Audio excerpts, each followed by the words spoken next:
২,০০০ শাড়িতে বাজিমাত করলেন সুনেহরা তাসনিম। ফ্যাশনের মাপকাঠি দাম নয়, এবারও সেই সত্যটা প্রমাণ করলেন সুনেহরা তাসনিম।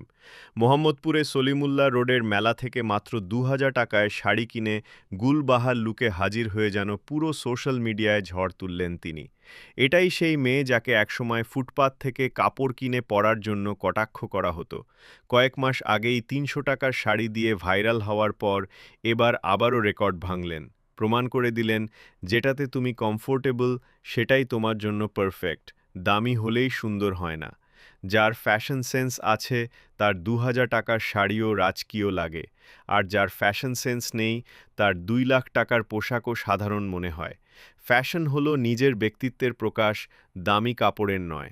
আপনার যা পরতে স্বাচ্ছন্দ্য লাগে সেটাই আপনার জন্য সেরা, আর আপনি যেভাবে সেটি ক্যারি করছেন সেটিই আপনার আসল পরিচয়। তবুও আশ্চর্যের বিষয়, এখনও কিছু মানুষ নারীর সাফল্যের কৃতিত্ব অন্য কারো ঘাড়ে